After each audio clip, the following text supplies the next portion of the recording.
दोस्तों, स्वागत है आपका हमारे चैनल लाइफ इज इंस्पायर पे। आज आपके लिए हम एक महत्वपूर्ण वीडियो में हम जानेंगे कि संविधान सभा में डॉक्टर बाबा साहेब अम्बेडकर जी का आखिरी भाषण। तो दोस्तों, हम चलते हैं आज के कहानी की तरफ। नमो बुद्धाय, जय भीम।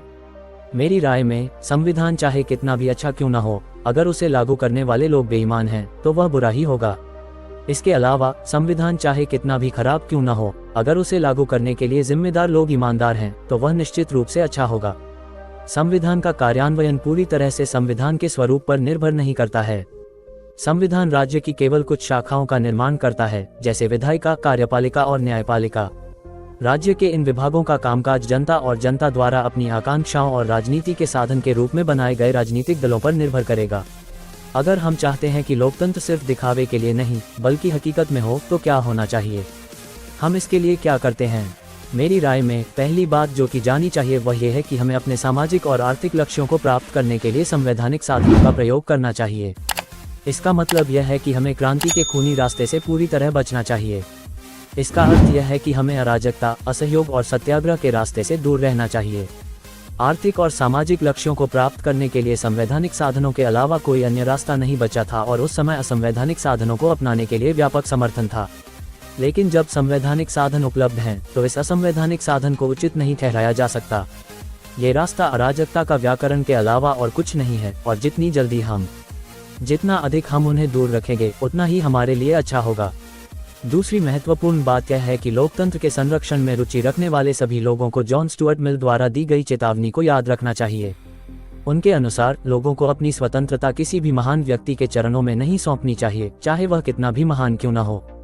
न ही उन्हें उस पर इतना भरोसा करना चाहिए कि वह लोगों की संस्थाओं को नष्ट करने के लिए प्राप्त शक्तियों का उपयोग करे। उन महापुरुषों के प्रति कृतज्ञता व्यक्त करने में कुछ भी गलत नहीं है जिन्होंने अपना पूरा जीवन देश की सेवा में समर्पित कर दिया, लेकिन कृतज्ञता व्यक्त करने की भी सीमाएं होनी चाहिए। जैसा कि आयरिश देशभक्त डैनियल ओ'कोनेल ने ठीक ही कहा था, कोई भी व्यक्ति अपने आत्मसम्मान का त्याग करके कृतज्ञता व्यक्त नहीं कर सकता, कोई भी महिला अपनी शुद्धता का त्याग करके कृतज्ञता व्यक्त नहीं कर सकती, और कोई भी देश अपनी स्वतंत्रता का त्याग करके कृतज्ञता व्यक्त नहीं कर सकता। अन्य देशों की अपेक्षा भारत के लिए इस चेतावनी पर ध्यान देना अधिक महत्वपूर्ण है, क्योंकि भक्ति, या जिसे भक्ति का मार्ग कहा जा सकता है, या देवताओं की पूजा भारतीय राजनीति में विश्व की किसी भी अन्य राजनीति की तुलना में अधिक मात्रा में देखी जाती है। दुनिया धर्म में भक्ति आत्मा की मुक्ति का मार्ग हो सकती है, लेकिन राजनीति में भक्ति या व्यक्ति पूजा एक निश्चित मार्ग है जो पतन और अंततः तानाशाही की ओर ले जाता है। तीसरी बात जो हमें करनी चाहिए वह ये है कि हम केवल राजनीतिक लोकतंत्र से संतुष्ट न हों। हमें अपने राजनीतिक लोकतंत्र को सामाजिक लोकतंत्र में भी बदलना होगा। यदि राजनीतिक लोकतंत्र सामाजिक लोकतंत्र पर आधारित नहीं होगा तो ये लंबे समय तक नहीं टिक पाएगा। सामाजिक लोकतंत्र क्या है? यह एक जीवन शैली है जो स्वतंत्रता, समानता और बंधुत्व को जीवन के सिद्धांतों के रूप में मान्यता देती है। स्वतंत्रता, समानता और बंधुत्व के सिद्धांतों को एक त्रिमूर्ति के अलग अलग भागों के रूप में नहीं माना जा सकता। वे एक त्रयी बनाते हैं, इस अर्थ में कि एक को दूसरे से अलग करना लोकतंत्र के उद्देश्य को पराजित करना है। स्वतंत्रता को समानता से अलग नहीं किया जा सकता। समानता के बिना स्वतंत्रता कुछ लोगों का बहुतों पर प्रभुत्व है। स्वतंत्रता के बिना समानता व्यक्तिगत उपलब्धि के लिए घातक होगी। भाईचारे के बिना स्वतंत्रता और समानता स्वाभाविक रूप से अस्तित्व में नहीं होगी। उन्हें लागू करने के लिए पुलिस प्रणाली की आवश्यकता होगी। हमें सबसे पहले इस तथ्य को स्वीकार करना होगा कि भारतीय समाज में दो चीजों का पूर्णतः अभाव है। उनमें से एक है समानता। सामाजिक क्षेत्र में हमारा समाज पदानुक्रमिक असमानता के सिद्धांत पर आधारित है। इसका मतलब यह है कि कुछ लोग शीर्ष स्तर पर हैं, जबकि अन्य निचले स्तर पर हैं। आर्थिक क्षेत्र में हमारे समाज में कुछ लोगों के पास अपार धन है, जबकि कई लोग घोर गरीबी में जीवन व्यतीत करते हैं। 26 जनवरी 1950 को हम विरोधाभासों से भरे जीवन में प्रवेश करेंगे। राजनीति में समानता होगी, लेकिन सामाजिक और आर्थिक जीवन में असमानता होगी। राजनीति में हर किसी को वोट देने का अधिकार है और हर वोट मायने रखता है। हम समान मूल्य के सिद्धांत को मान्यता देने जा रहे हैं। हालांकि हमारे सामाजिक और आर्थिक जीवन में सामाजिक और आर्थिक संरचना के कारण हम हर इंसान के लिए समान मूल्य के सिद्धांत को नकारते रहते हैं। हम कब तक ऐसे विरोधाभासी जीवन जीते रहेंगे? यदि हम लंबे समय तक इस बात को नकारते रहेंगे तो हम अनिवार्यतः अपने राजनीतिक लोकतंत्र को खतरे में डाल देंगे।